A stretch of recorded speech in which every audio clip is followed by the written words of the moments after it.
Right, good morning everyone. Hope you've had a good morning. And right, so today our webinar is going to be on the AEC collection, or Architectural Engineering and Construction collection, and what's included in this particular bundle. Right, so let's get going. All right, so the agenda is going to be, we're going to introduce the topic. We're going to look at some of the software that is common between all the industries, and then we're going to look at a specific workflow in each of the industries, as much as we can, time permitting, and then we're going to conclude and finish up. Right, so looking at the software and what's in this bundle, as I mentioned, there's a number of software. There's about 20 odd pieces of software. It's fluid as well, so every year some products are added, some products are taken away. So it does have, based on the industry demand, it does change slightly.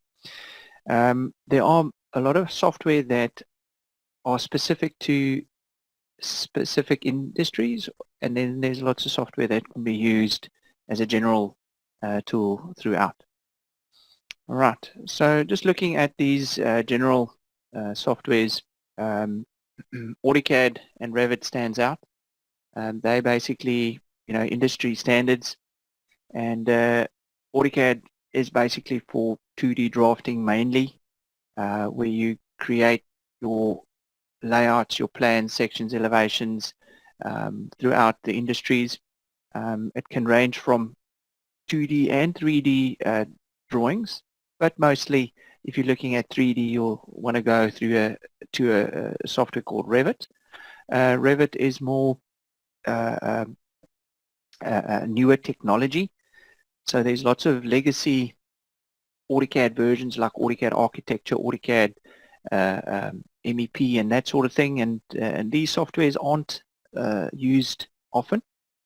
Meaning that if you want to go in 3D, you'd use Revit as the tool of choice. It's a BIM authoring tool, so what that means is it's the tool that you use to create your 3D models that you can share and upload to the cloud to other stakeholders, and with this whole BIM process that's on everyone's mind. Right, as I mentioned, Revit can be used in architecture environment, structure and MEP environment, and there's lots of tools that are specifically designed for each industry, meaning that if you are in the MEP industry, there would be heating and cooling loads, there will be ducts, there will be pipes, sprinkler systems, etc. All right, so these two tools are general tools. We'll talk about that in a minute, and I'll show some little screenshots. Later on, we'll also show a little demo on each of those softwares. Right, then looking at presentation, or presenting your designs and your ideas, there's a couple of softwares that are also generalized, meaning that if you in a structural environment or MEP or architectural environment, you want to you want to present your ideas to other stakeholders that might not be technically minded, and then you want to produce a pretty picture. Right, so 3D Max has been around for years. You can also model inside 3D Max, but I'll talk about that a little bit later as well. All right, so it's mainly a presentation tool which produces pretty pictures. You can import and export from 3D Max between AutoCAD and Revit as well, and it's used for any industry. Same with the rendering, Autodesk Cloud Rendering tool. AutoCAD and Revit software can upload the models to the cloud, and it gets rendered there, and it produces the results back for you that you can share amongst the stakeholders. Right, then Revit Navisworks is also kind of a presentation tool, but it has lots of other tools, meaning that you can bring a lot of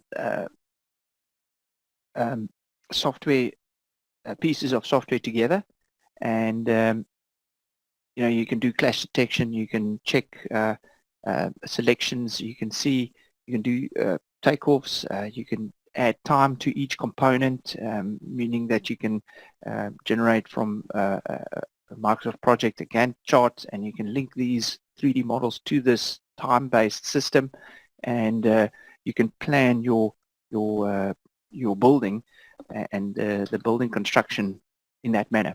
But essentially, it's a visual tool that you can bring all your models together and present a certain way. Right, then there's task-specific tools, which I'll go through as well. Some of them just a little bit later. We've got raster design. It's an add-on to AutoCAD, where you can work with scanned plans or scanned images. You can add lines to those raster scans, or you can convert some of those scanned images to AutoCAD lines and work further. It's a little bit of a process, but it can be done. Then there's mobile apps. Basically,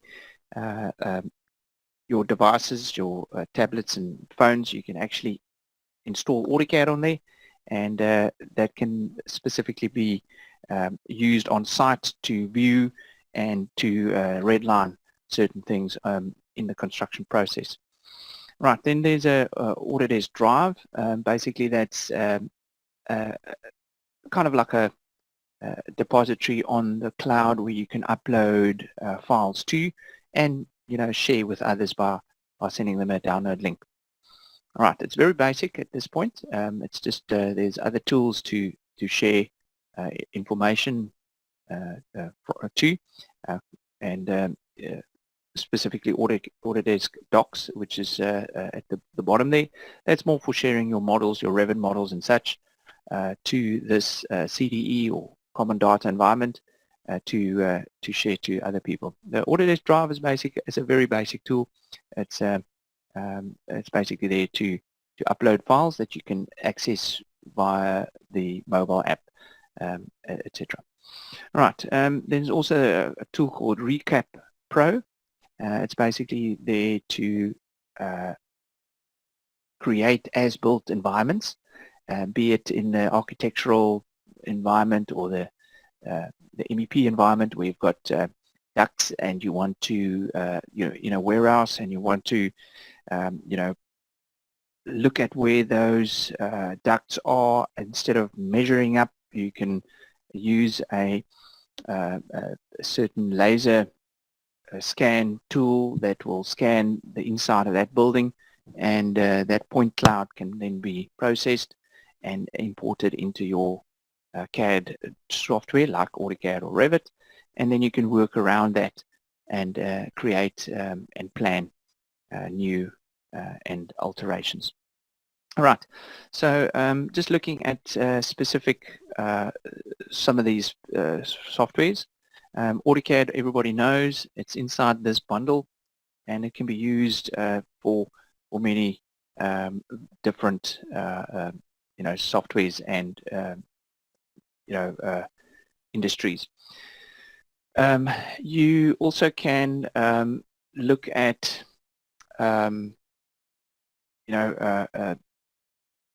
you can, once you've created some of this designs, you can take it into other software like Revit, for instance, and model it further. So it's in most workflows. There is a gap for AutoCAD. Some workflows excludes that, but so it's a general drafting software. Right, then I'm also later on going to show a little bit of AutoCAD and show a little bit of Revit, but I just want to just go through specifically through these tools. Right, as I mentioned, Revit can be used in most industries, and this is now on the forefront of technology, where you work in 3D, and all the objects that you place are inside a database, and that database are shown in various ways, sections, elevations, plans, and bill of materials or schedules. Right, you can draw ducts, pipes, columns, beams. The little picture there is just of a architectural little model. Right, okay, then I mentioned 3D Max as well. With 3D Max, as I mentioned, it's been around for years, and you can model in there. You can also import Revit models and AutoCAD models, and then add materials, lights, do some animations, and. Also with 3D Max, there is a interactive tool which you can then transfer this 3D model into a VR environment for additional presentation. That's also now new technology, and you put on your VR headgear and you walk around that particular model, which is brilliant. Okay, so it's a different way of presenting your models. Right, then there's also a rendering service that's included in here, meaning that you can, once you've created your model in Revit or AutoCAD, you can then upload it to the cloud and free up your design station to do additional tasks. That rendering happens in the clouds on the Autodesk servers, and once it's done, it produces the results. It can either be just a still result, it can be a VR or result as well that you can view in a headset. All right, so that's also included in this whole bundle. And as I mentioned, also Navisworks as a rendering or a presentation tool can also, you can aggregate your models together and then present it visually in a 3D environment. Right, what's nice about Navisworks, as I mentioned, you can import AutoCAD, Revit, SolidWorks, lots of other vendors' products and data you can import into this particular system, and then do clash detection between the various industries, perhaps, ducts and walls and that sort of thing, and you can create reports on that, and which can then be solved on site before it actually happens. Right, so it's a very nice tool that kind of works in a local environment. Obviously, there is now a whole push to the cloud, where this kind of happens in the cloud, where all the stakeholders upload, but that's, I guess, a different discussion. All right, okay, then looking at these task-specific tools, we have a raster design. Now, a lot of industries use this tool very specifically, meaning that they have legacy scanned drawings of, layouts, maybe an electrical layout or of a suburb, and those scans are in a raster environment, and they need to add new electrical lines or new services on that kind of raster scan, and they can do that with specifically raster design, drawing the roots in and then just merging it with the raster with the raster design tool into that raster. You can also do the flip side, where you've got a raster object and you want to create AutoCAD lines from there. It is a conversion process, so text and that can be OCR very quickly, but lines, arcs, and circles is a little bit of a tedious task, but it can be done. So if you want to convert raster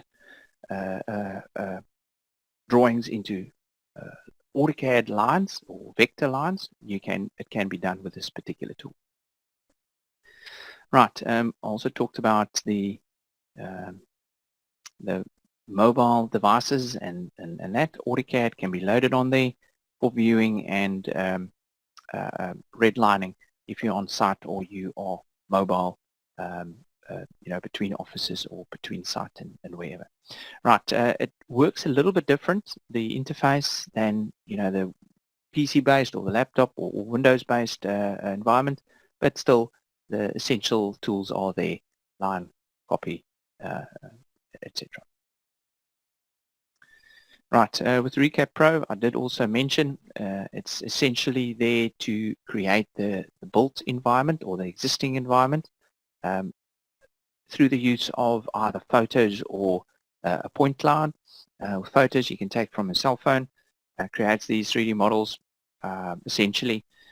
Also, the point clouds can be created with a device, a little scanning device, and that can then be processed with Recap Pro to create this existing environment, and can be pulled into Revit or AutoCAD to design around or to use as a starting point. Right. Okay, we've talked about the Autodesk Drive as well. It's basically an area where you can upload data to the cloud. It can be viewed, and you can also share the models there. Right. Okay, so let's go over to the architectural workflow. All right, so what I'm now going to do is I'm going to just look and show a little bit of format. We didn't discuss format as well, so I'll discuss that. And there's other little softwares here that that I can mention. All right, so format is basically a design tool. I'll discuss that now. So it's prior to maybe creating plan sections and elevation. So it's more designing your forms and your shapes, and in an architectural sense, like bubble diagrams, etc. And then you could take it to Revit to further develop your design. I also mentioned AutoCAD architecture here. It has been around for years. It's AutoCAD based, but a lot of people don't use it anymore because they've moved over to a software called Revit. Now, it does essentially the same thing where you draw 3D architectural walls, doors, and windows in an AutoCAD environment, but it's a little bit, there's newer technology. All right, so Revit is the newer technology, so people move over to that because it's easier, and it's got more scope to grow, etc. Sharing information to the cloud and the BIM environment. Right, and then obviously AutoCAD is also in this workflow to do sketches, maybe detailing, and import that, maybe some site development plans and stuff that you get from councils and other people that you need to just develop a little bit without putting it into Revit. You can externally plan and use AutoCAD to just create a little layout of your, and then maybe right at the end bring it into Revit, for instance. Okay. Obviously Revit is the major part of this whole workflow. That's where you create your 3D models, your presentation views, and even details and construction documentation. 3D Max also, with Revit you can also do presentations, so it's got a little built-in renderer. But if you want to go do more high-level rendering, you can either do it via the rendering service or 3D Max. All right, also animations can be done in 3D Max. Okay, Navisworks is also in this workflow more, I think, for the planning and the construction environment, where you've got some sort of idea and you want to see and work with the construction industry to plan and develop your and build your design, right, and how to plan ahead and build your building without any clashes and various other things that could happen. All right, so just looking at format in the little spreadsheet environment or presentation environment, it's at the bottom there you can see it's a block form based tool, very similar to other vendors software like SketchUp, where you create a little mass model, or you can also import SketchUp models. There's some sun angles that you can add location. I'll show a little bit of that. and it can also be done mobily, so you can have a mobile device that you can sketch on to create these models when the idea strikes. Right, and then you can, as I mentioned, you can do sun angles and solar photovoltaic analysis and see how the solar strengths are to create certain solar panels at specific areas. Right, gives you a better idea of all of that. All right, so that I'll show, and this can then, once you've gotten to a specific stage, you can bring it into Revit and then develop it further. Right, I will show that in a minute, so let's do that quickly. All right, so I've opened Format, so I just want to open this over here. All right, so this is basically Format. You've got your tools at the top, some tools on the right-hand side, and you can start in a blank screen just by adding 3D items if you want to. These 3D items you can actually select a face onto, and then pull that face. You can also add select edges and vertices and create all of that. I just want to change the units to millimeters, and then I saw there's a right. So you can also draw on the ground like in other kind of environments. So you can kind of sketch something like that, and then go and select that particular object, and then pull it up to create a little form. Right, so this sort of thing is very easy to kind of get to know and to work. There's different materials that you can add, brick and block. If I go into that, all right, so maybe there's a, if I just select that, you can add materials to certain sides just to give it a different feel. What you can also do is you can create levels. These levels can go through to Revit as well. Right, so there's 3 levels, 3.5 at 7. Obviously you can change that by typing in different values. Once you've got those levels, you can double click on kind of an object, look at its properties, and then use levels of that. Right, so level 3, which is 7 meters high, hasn't been added yet. So let's go and just lower that maybe to 5 meters or something, and then let's see. Looking at the properties, there's this level.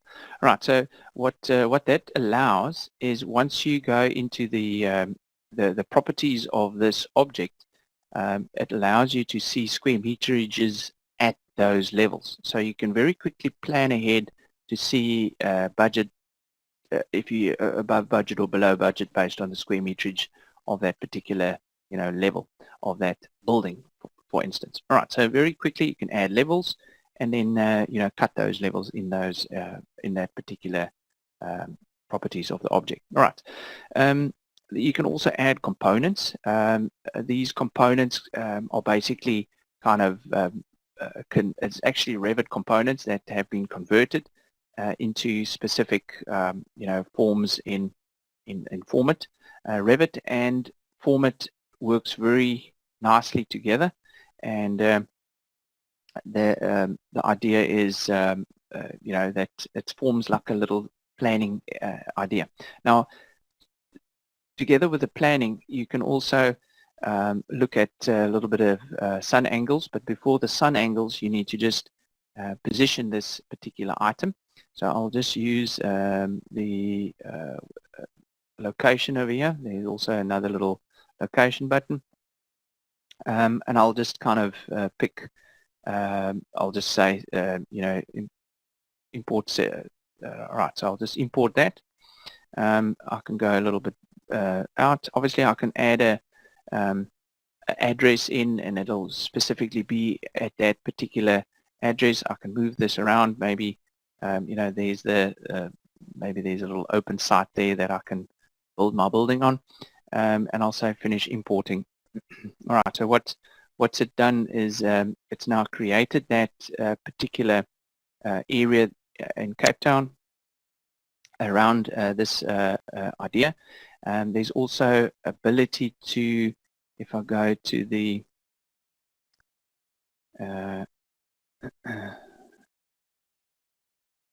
so when I go to the layers, all right, so as you can see, this particular item is just flat.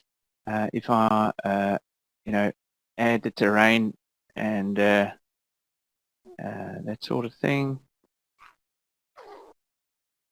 there we go. All right, so if I, just enable the little eye there, that allows the view or the terrain to actually get heights as well. You'll see here the terrain actually falls to the right there, right? And your model, you can then, as you can see, you can now decide on how high your model is going to be based on the terrain and that sort of thing. So you can see it falls here to this point. That point there is the on the left now is the higher point. Right, so that's just the terrain that you can turn on and off, as you can see there. Right, obviously these are the locking mechanisms, but I can turn that off as well. Right, okay, so I can also go and add, now that I've got the location sorted out, I can add some shadows, and that will obviously change as I move the time of the day and the year. I can also add a sun kind of editor which I can drag that particular object and then do some solar analysis while that is going. Right, so basically select the object, I must read the screen and then say analyze. All right, so as you analyze, it'll then allow you to see these objects in a colorful manner, and you'll see that each of those shapes define different scaled wattage per square meter, and you can plan ahead with different ideas, either photovoltaic or shading devices or different things to create your model better. All right. Okay. So I'm gonna once you've created some of this information, you can export this locally or to Autodesk docs, and then take it further. Now I'll just kind of save this locally, and you can save it as a drawing or as an image or even as a just a normal AXM file. Right, so I'll just sorry, I just want to reset that, close that, and then I'll say file export locally, and I'll select that particular and I'll say export. Right, so it just saves it locally somewhere. I'll just say this demo, and it's now been saved. All right, so I'm going to close that. Continue to discard. Right, looking at AutoCAD and Revit. Okay, so that maybe in Revit, I'll talk about AutoCAD in a minute. All right, so just looking at that particular model that I've now created, I want to get this into Revit to design it further. If I just open up a new project, yeah, that doesn't matter now. In here, I can then bring that in and design it further. So when I look at the time, okay, I think I'm going to finish in a minute or two. But in here, you can go to insert CAD, and you can import that particular.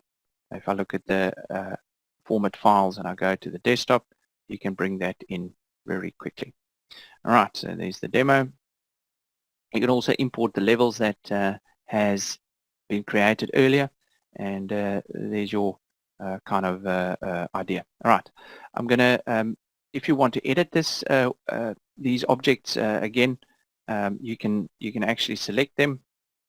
Let me just kind of select them this way, and under the massing area here, you can actually say, right, let's edit that 3D sketch, and I'll say launch format with all the visible Revit objects, and what it'll do, it'll take me back into format, and I can go and edit that, bring it back. So there's a nice workflow between the softwares that enables the designers and the kind of the developers or the drafters to still work in one sort of model, so that you don't rework a lot of things. All right, so I'm going to just close that. All right, so I'll start a new project here and just show you a little bit of Revit, and then I'll show you a little bit of AutoCAD, and I am gonna, yeah. Right, so this is Revit. Basically, you can present projects. You can also, this is the 3D model. As you can see, there's walls, doors, and windows, so you actually draw everything, in 3D. Right, just to give you a little bit of a idea behind this, if I go and open level 2 here, all right, so I've got level 2 and I've got the 3D of the little building. If I take this bath and I select it in plan, you'll see it selects in the 3D item view on the right. So if I move this bath to another room, you'll see it moves to that particular room on the right. So without me updating any views or whatever, if you change one plan item or anything, it updates all the views in all the sheets and all the sections and everything. All right. Also, if I want to add a section to here, as I mentioned, you basically just add a section through that particular item. If I open that section, there it is. I'm going to close this view, and right, so this particular section, as I move the section, it updates this the particular drawing on the right, on the left-hand side. So the section line indicates what happens in that view. Right, obviously because you've got 3D modeled items. Right, now in this idea, we also have the ability to add details. So basically, if you have a, I'm just going to close this. So there's in this section, you might have a detail that you want to show. There's the call out it's a view creation tool, so you can go to view call out, and that creates basically this call out, an additional view. That additional view is a typical wall section showing more detail at a higher scale, as you can see here at the bottom, 1:20, and each of these connections can be showed again in a different detail. And each view, this is now 1:10, as you can see there, and you have produced a more intricate connection in that detail. All these views then gets placed on a kind of a sheet, and these sheets can then be printed out and developed or presented further. Right, so in a nutshell, there's lots of other things that we can do with Revit. There's schedules that you can, this is now a planting schedule, so it lists all the components. If I delete one of those trees, it will just, the count will be changed. So just to show you there that it's also live. All right, so if I go back to that little 3D and I delete one of these trees, notice that list gets shorter. If I delete that these trees, there's now 7 instead of 8. Right, if I go undo and that's back, it's now again 8. So these planting schedules and the bill of materials are live. So as you add windows and doors, it just updates. Okay, that you can add on a sheet and carry on with that. All right, looking at AutoCAD in a nutshell, basically AutoCAD, you can, if I just open a drawing here, I think there's a little architectural example, you can draw plan sections, elevations here as well in an architectural environment, but it takes a little bit longer than you might excuse me, let me just close this, hide that task manager, excuse me.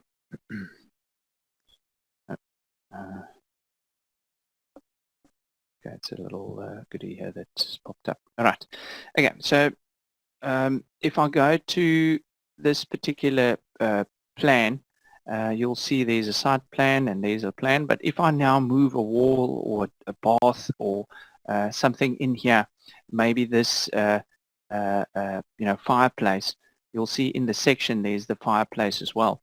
So if I move this fireplace by stretching it, I'm only stretching the components, changing the position here in plan. All these are individual little lines that represent a fireplace.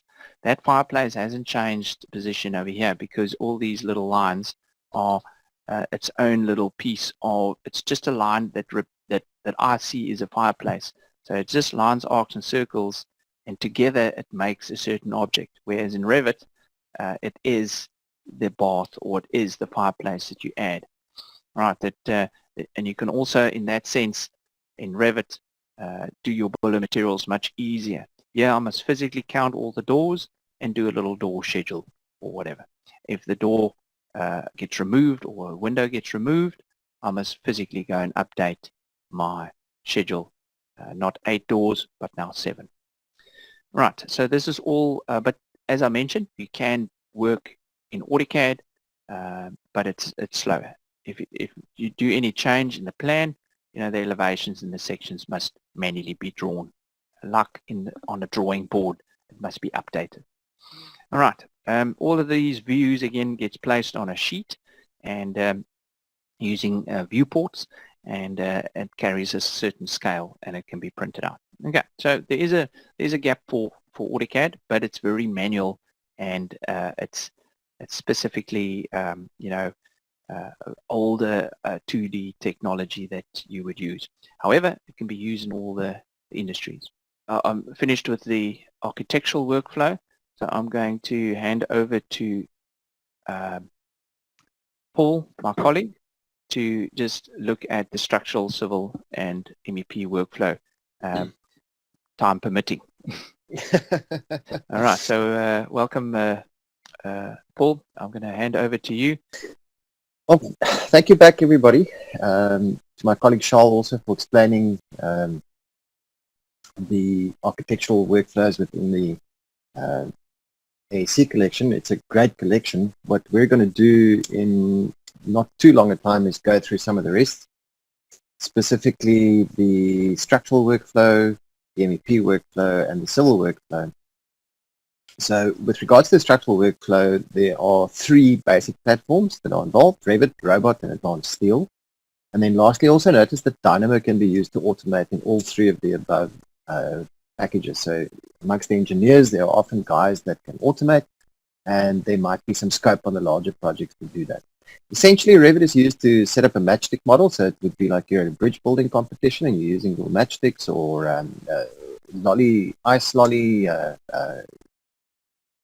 holders, little bits of wood to build a bridge, but you're not really interested in what the connections look like, so you're just going to put some glue on that. Whereas Robot then is more about, all right, so the members themselves, that make up the bridge, not the connections, the members, will they be able to take the stresses and the strains, and what is the shear force, bending moment, and deflection of those. And then we've got Advanced Steel, which is more about the fabrication side of things. What do the actual joints look like? And more of the finicky sort of design that we find within structural. And what you see here is the Revit model, which we represent as a matchstick model. Essentially, there are some joints that were put into this model. Within Revit, it's very limited, but in Advanced Steel, it's much more complex. And the Advanced Steel joints will actually just show up as a little node without any detail in them. So you would do the detailing in Advanced Steel. It's an AutoCAD vertical, so anybody that's used to AutoCAD 3D would be able to use it. It also extends further into other applications. So beyond the physical, what you draw, which is what you see on the right over here, on the left, you can see the structural model. So that's always a bit of a challenge. But if you know what you're doing, then it should be all right. And then you can see, for instance, how the purlins, where they are connected to the beams at the top of the roof, the arches. There you can see how we have modeled them so that they have nodes that are connected. So the model understands that these members are connected to each other, like you see on the screen there. And after that, we push it into Robot, which you can see on the right-hand side. We can apply some loads within Revit, but most of the loading and the loading cases and the details of the structural analysis, what sort of meshing you are going to use, the finite element mesh, that's being done in Robot. But you can then, after you run the simulation, you can get the reaction forces, the shear force and bending moment diagrams, and deflection, amplified deflection, so you can actually see that on the screen.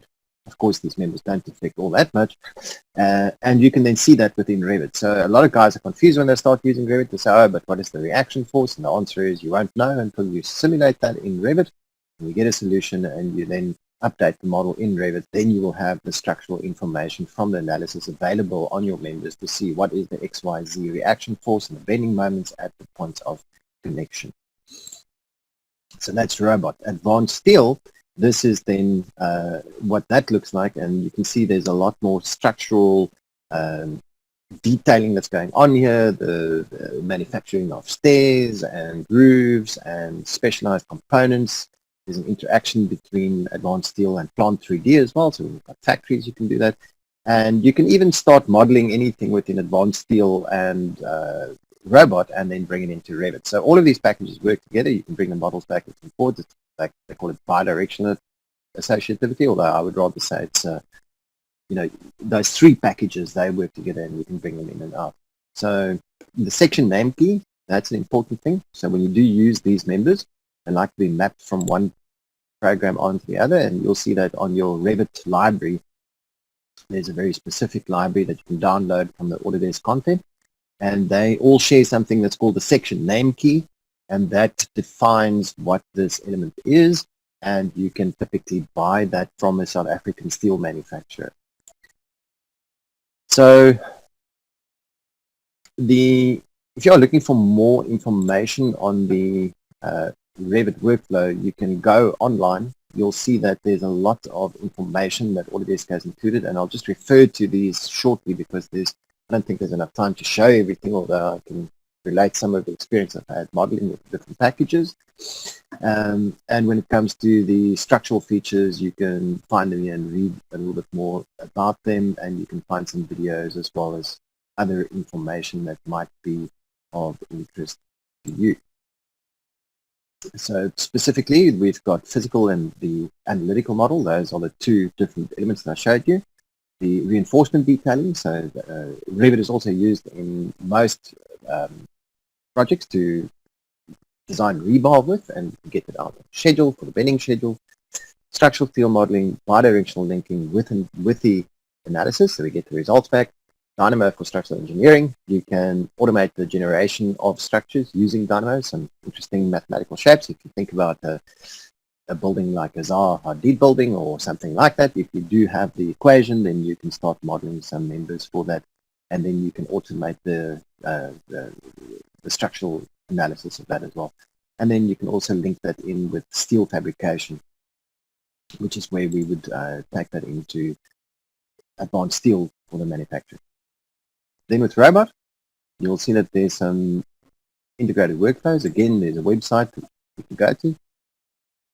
Just have a look. If you're wondering about Revit, the Autodesk websites are great about Robot, and they've got some videos here for you to watch as well if you would like to see some more detailed information. And like we've already seen, Robot is all about the structural analysis. You can even, say, input a wind load or a recorded seismic event. You go and test the building on, so if you live in Japan, or if you're designing a building in Japan or New Zealand or somewhere there where there's lots of earthquakes and the ring of fire, then you can do some real-world input as well. Finite element and auto meshing, so you can refine your grids that you generate that on, and then there's country-specific design standards for your code checking. I have checked; it is available for South Africa. And then also, like with most of these packages that you get within Autodesk, it's an open and flexible API. So if you do need to program your own apps against that, you are welcome to do that. Advanced steel, parametric steel connections. So if you have the same type of join all over the show, then you can use that everywhere. Steels, railings, and cage ladders, you're going to really struggle modeling these up in Revit. So I'd rather do that in advanced steel. Sheet metal and folded plate work, again, roofing, IBR sheeting, and some containers saved for a plant, something like that. It's much easier within advanced steel. There's a Dynamo extension you can automate, and there's a built-in connection design engine, and you can edit these. So if you don't like where the bolts are, then you change from the bolts are, and you do all the bolts and nuts and everything in there. And then it's also the propagation of steel connections. So you can have one join represent a lot. Then on the general arrangement of drawings, steel shop drawings, NC data for automated manufacturing, you can hide and show detailed parts, you get a build of materials and a drawing update with revisions as well. So it generates the drawings that you need for you, it generates the CNC code for you. As long as you use it correctly, you can get that out of it. There's also bidirectional link with Revit, and also with Robot Structural Analysis, and BIM 360, which is the cloud. AutoCAD Plant 3D, you can export as an IFC file. That's typically used when we don't like to share IP with other guys, or if it's the format that is recommended on a BIM project, or if it has to be taken into something like Oracle Aconex, then they would like IFC. And then there's also Navisworks interoperability, and you can attach a point cloud, which is what Shah referred to in the reality capture of Recap. So that in a nutshell is the structural workflow. Those three packages that work together with the ability to automate using Dynamo. Then for the civil workflow, the large-scale stuff is typically done within InfraWorks. So I've actually done this as a test. I took a site within Woodstock and I built it into Civil 3D, and after Civil 3D I built it into Revit. So I've tested this, it works. It's pretty much dependent on the coordinate system, especially the workflow between Civil 3D and Revit. Just note that if you are operating in South Africa and using South African coordinate systems, that it's not a right-hand vector linear coordinate system because they swap X and Y, and you might find some interoperability problems between Revit and Civil 3D, but between Civil 3D and InfraWorks, it will still work. In the Civil 3D, we do a more detailed design, specifically design corridors and other deliverables like bridges and pedestrian crossings, circles, traffic circles, pressure networks of piping, gravity networks of piping for the large infrastructure projects, as well as site design, etc. With Revit, it's more about the buildings, but that is really what it's for, and then with Dynamo it can also be used to automate. So it's the civil workflows, you can see InfraWorks, it looks something like this. Again, you can see lots of videos that you can go and have a look at if you're interested. Here you can see the conceptual design, or you can grade the different elevations and different colors. You can get a sense of what that looks like. And you can hook up to ArcGIS, which is detailed information. So, for instance, the City of Cape Town will be able to tell you within almost millimetric accuracy where every storm model drain cover is.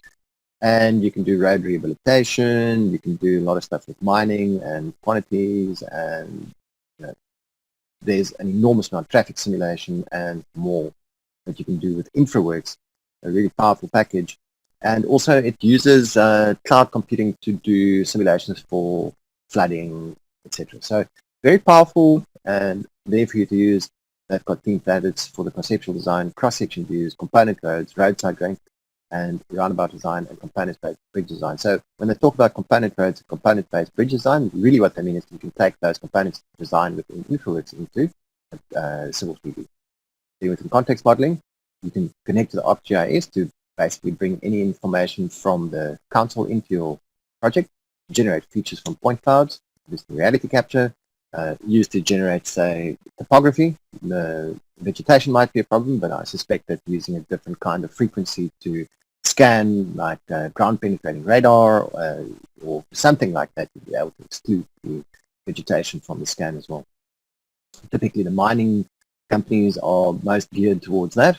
and it might be interesting to ask them what sort of methods they use to get rid of the vegetation. But I suspect that with their LiDAR, they would have some other setting that they can use. Right, so it's all about modeling the existing environment with existing infrastructure and then seeing how your design will change what is there already.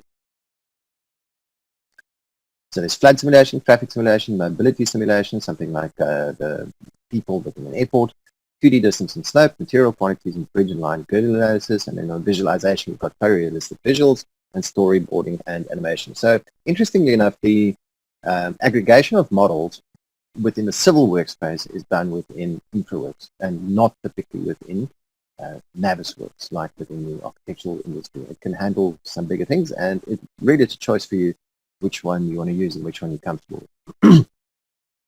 Then on the civil engineering and design documentation, this should read Civil 3D. There's the collaboration for Civil 3D, so you can share data shortcuts on the cloud with each other, basically splitting a team into different not disciplines, but specialities. So some guy might be great with designing roads, and another guy with designing piping and so on, and you can link each other's models in pretty much like Revit. Just on the cloud, you just can't work in the same file at the same time. There's a connector for ArcGIS, which is the information that the municipality has. There's Dynamo for Civil 3D, so there's some automation that can be done when you're designing, say, lampposts, and you want to arrange them next to the side of the road. There's bridge design. There is pressure networks, so water piping, new transit and rail design features, and all of that work together. And we've got Civil 3D surface modeling from point clouds, from surfing creation, from point cloud data, and design surface creation. You can see what it's all about, and then site and survey, parsing, grading, and relative innovation. So we start off with the survey with a I'm going to try and shorten the explanation here. We start off with a surface, which is essentially the survey. Then we do the planning in 2D, looking from above in X, Y, and those are typically your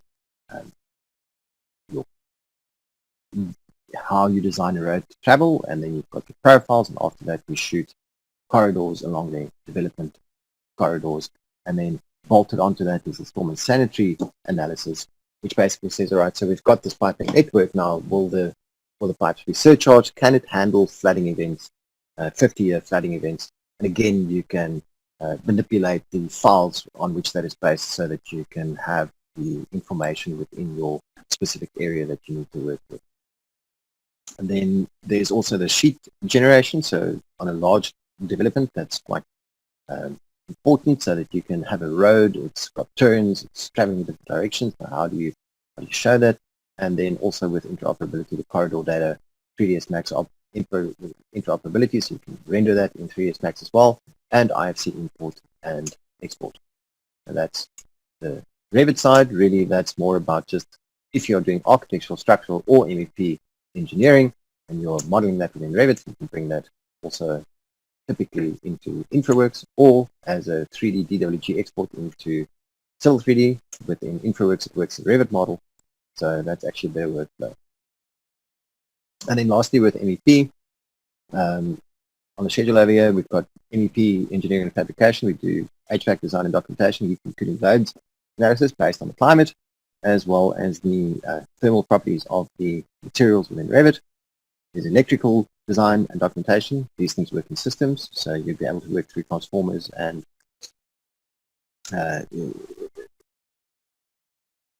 work it backwards towards the input of electricity from the municipality into the building, stepping the voltage up and down, and making sure that the breakers and everything is designed correctly. You can ultimately do load balancing, but the guys still like to do that on site.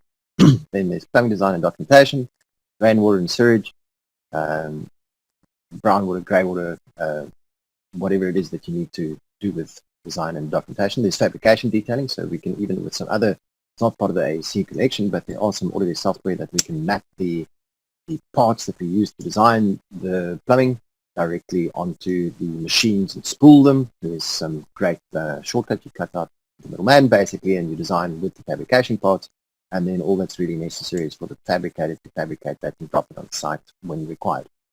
Inside integration, That's just something that it shows you how good your building is with regards to LEED standards from the UK, with regards to energy efficiency, fabrication service conversion, and fabrication documentation. So really powerful on the NET side. Yeah, there's a lot to say about that, but I think we'll leave it at that. Then lastly, with project planning, Navisworks, Charles already talked about this, but it's about coordination, class detection, planning a project in 3D, quantification, and you can see over here there's over 60 different file formats that you can load into that. And interestingly, you can also, if you can upload something into Navisworks, then you can import that into Revit. So if you ever have a file and you can't link it into Revit, take it into Navisworks and then take it into Revit. And then also the BIM coordination with all of these products and Navisworks and point layout. Point layout is where we basically put a total station, a laser station on site, and we can capture what's on site or point a little dot on site to something to say exactly where it must be captured.